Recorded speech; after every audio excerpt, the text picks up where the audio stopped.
Hello everyone, I am doctor Kamala Upadhyay. आज का lecture insect collection का लास्ट पार्ट है और इस लेक्चर में हम mounting and preservation of insects के बारे में जानेंगे। इसके पहले जो 2 वीडियो हैं उसमें पार्ट 1 में हम जान चुके हैं कि इंसेक्ट को कहाँ से कलेक्ट किया जाता है। पार्ट 2 में हम इसके जो डिफरेंट इक्विपमेंट हैं कलेक्शन के लिए उसके बारे में जान चुके हैं और ये आज पार्ट 3 में हम जानेंगे कि किस तरह से जो इंसेक्ट है उसको लैब में लाने के बाद उसको कैसे माउंट किया जाता है और उसको कैसे फाइनली प्रिजर्व किया जाता है, उसकी लेबलिंग की जाती है। ठीक है, तो चलिए शुरू करें। इंसेक्ट कलेक्शन के बाद जो सबसे इम्पॉर्टेंट स्टेप है वो है माउंटिंग एंड प्रिजर्वेशन का। तो इस स्टेप के दौरान हम इंसेक्ट को बहुत अच्छे से उसको माउंट करते हैं, उसकी लेबलिंग करते हैं और उसको फ्यूचर के लिए इस तरह से प्रिजर्व करते हैं कि अगर हमें उसकी जब ज़रूरत हो तो वो बिल्कुल हमें उसकी वही स्थिति में मिले जैसे हमने उसको कलेक्ट किया था। तो कोशिश यही की जाती है कि उसको प्रॉपर मैनर में उसको प्रिजर्व किया जाए, उसके सारे ही बॉडी पार्ट्स बिल्कुल क्लियरली दिखाई दे। तो इसके लिए डिफरेंट डिफरेंट वेज हैं प्रिजर्वेशन के लिए, जैसे पिनिंग की हेल्प से। और पिनिंग का मतलब है कि जो एंटोमोलॉजिकल पिन्स हैं उसकी हेल्प से उन इंसेक्ट को पिन करके उनके प्रॉपर जो उनके बॉडी पार्ट्स है उसको स्प्रेड करके और उनको ड्राई किया जाता है।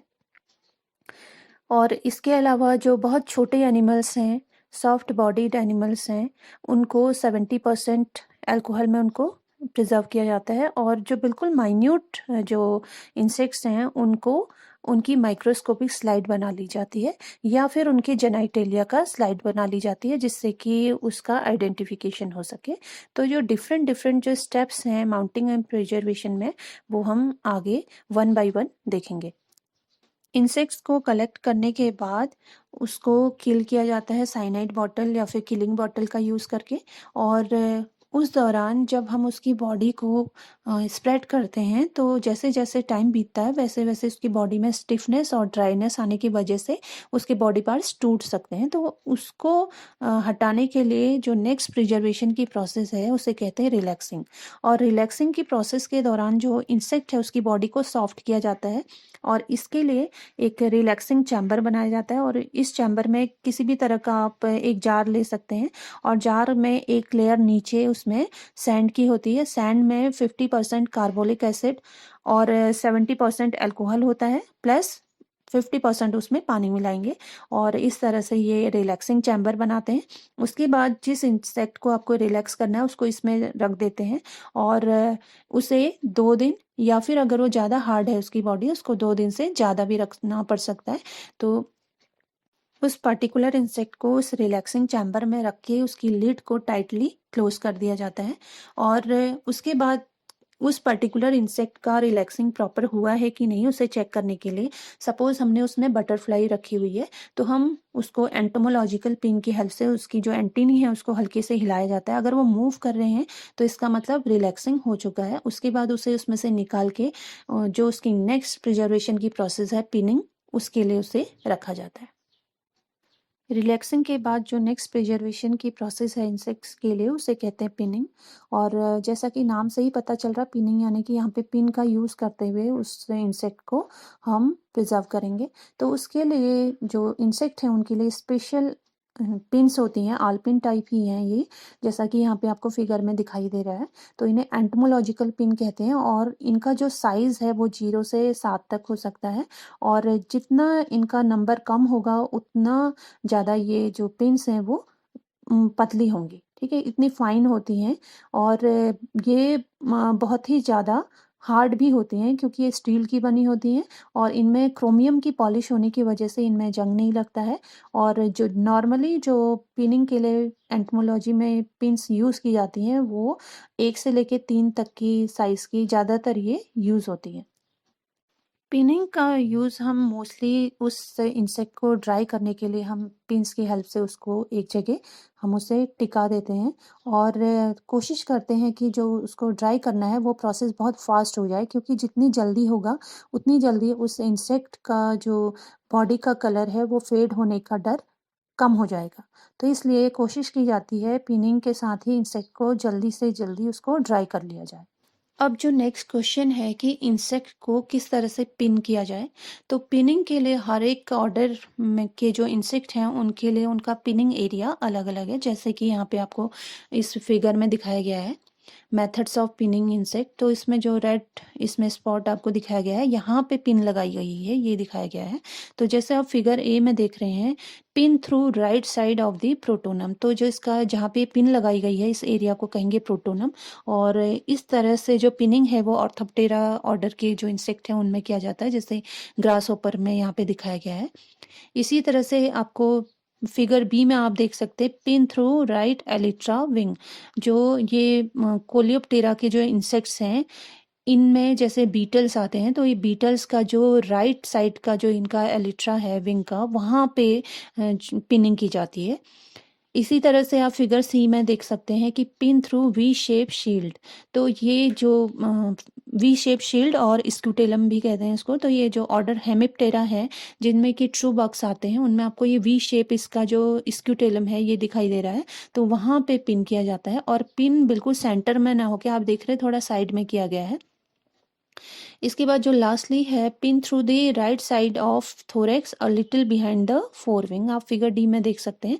तो राइट साइड ऑफ थोरेक्स यानी कि थोरेक्स के थोड़ा सा राइट साइड में, इसमें भी आप देखिए कि सेंटर में पिन नहीं किया गया है और थोड़ा सा किनारे की ओर वो किया गया है। तो इस तरह की जो पिनिंग है डिप्टेरा की जो फ्लाइज हैं उनमें, और साथ ही जो हिम्नोप्टेरा की जो फ्लाइज हैं जैसे बीज वास्प और एंड्स, उनमें इस तरह से पिनिंग की जाती है।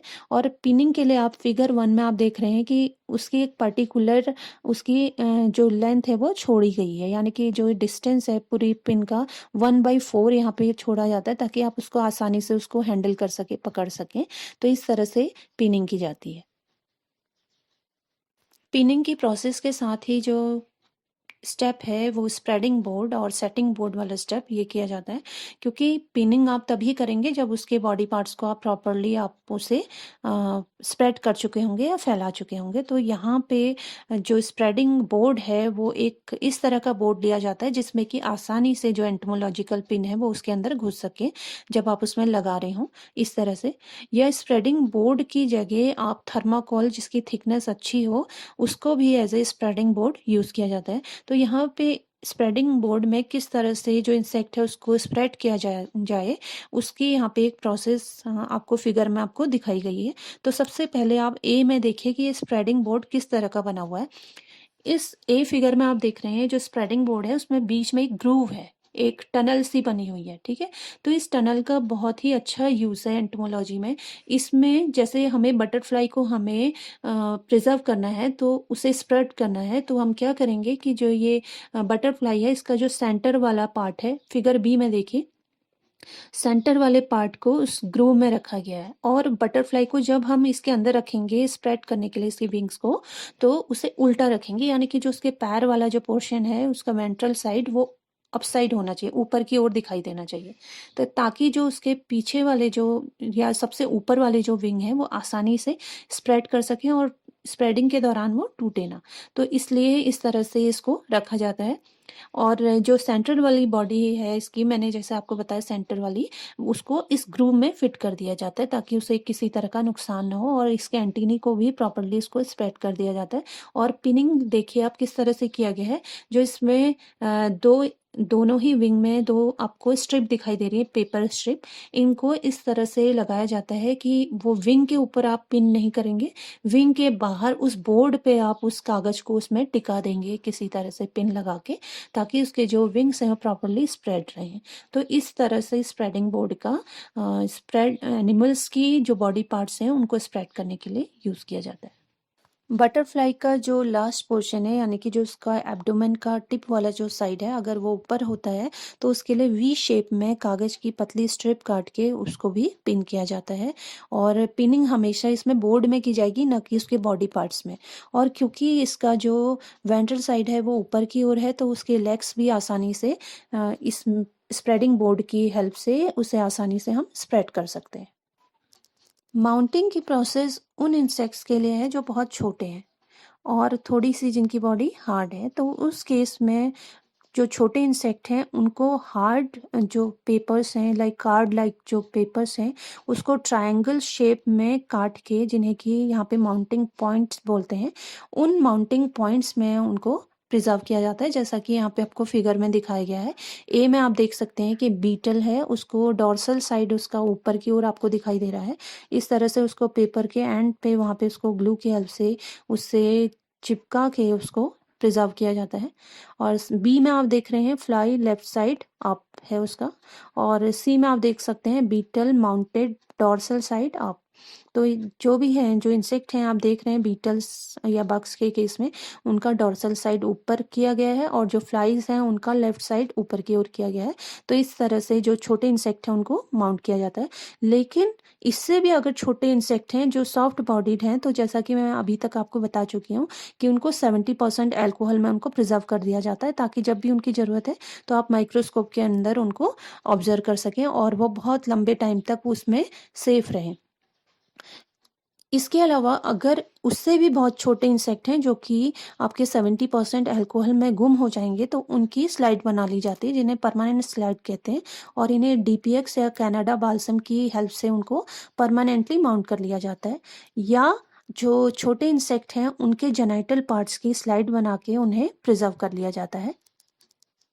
और कई बार हमें जो इंसेक्ट हैं उनके बॉडी पार्ट्स की स्लाइड बनानी होती है और उन्हें प्रिजर्व करना होता है, तो उस केस में KOH के साथ में उनको बॉईल करके और उन्हें प्रॉपरली उनको कई बार वाटर में वॉश करने के बाद फिर उनकी डिहाइड्रेशन की प्रोसेस की जाती है परमानेंट स्लाइड बनाने के लिए।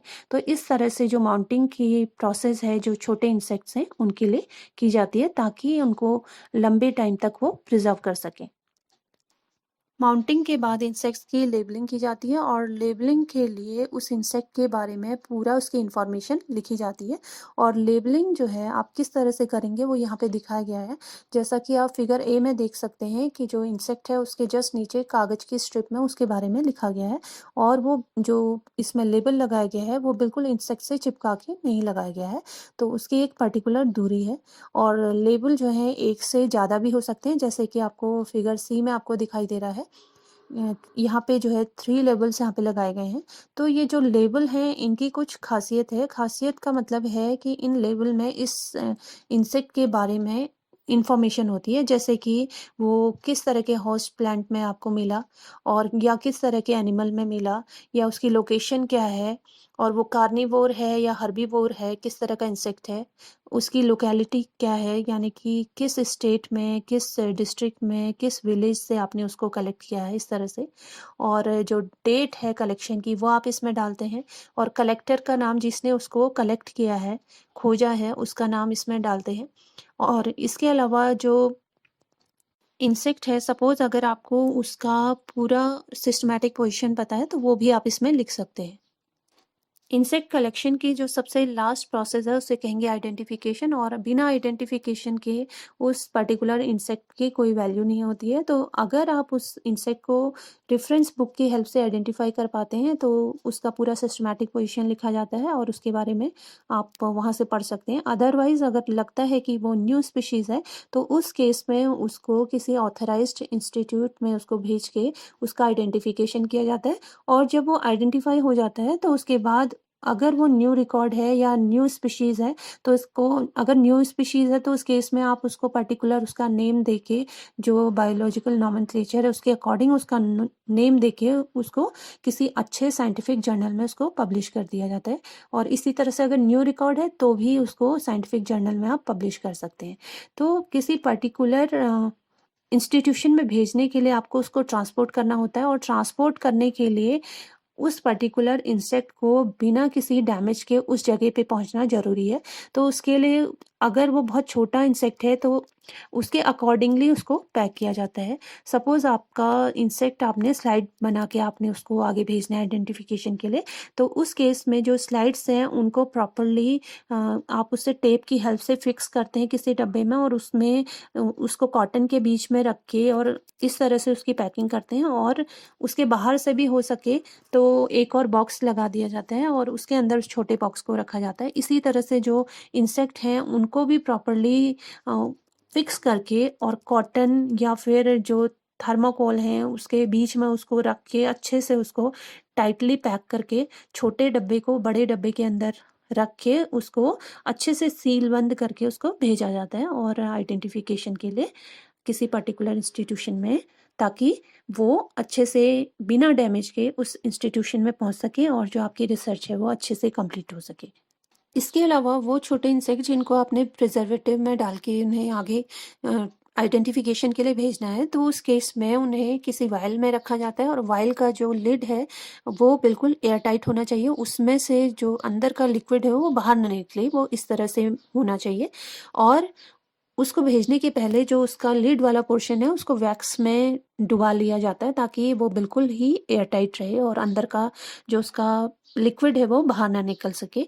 अगर वो बाहर निकल जाएगा तो आपका उस ऑथराइज्ड इंस्टीट्यूशन में पहुंचने तक वो जो फ्लाई है, क्योंकि उसमें प्रिजर्वेटिव नहीं रहेगा तो वो सूख जाएगी, तो जो आपका आइडेंटिफिकेशन है अभी तक की जो भी आपने प्रोसेस की वो सारी ज़ीरो हो जाएगी। तो उसे अच्छे से बिल्कुल उसका लिड एयर टाइट करके और प्रॉपरली उसको भी कॉटन वगैरह उसके बीच में रख के और डब्बे को अच्छे से सील किया जाता है और उसको फिर हो सके तो उसको टेप से भी बंद कर लेना चाहिए बाहर से।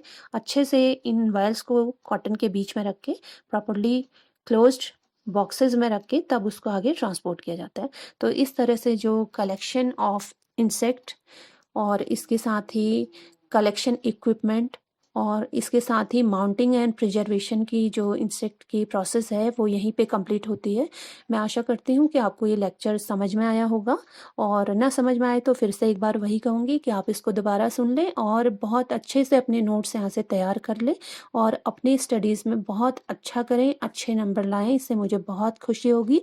और अगर आपके अच्छे नंबर आते हैं तो मुझे जो कमेंट बॉक्स है वहाँ पे अपने कमेंट ज़रूर करें, क्योंकि मैं उन्हें ज़रूर पढ़ती हूँ और मुझे बहुत अच्छा फील होता है। Thank you.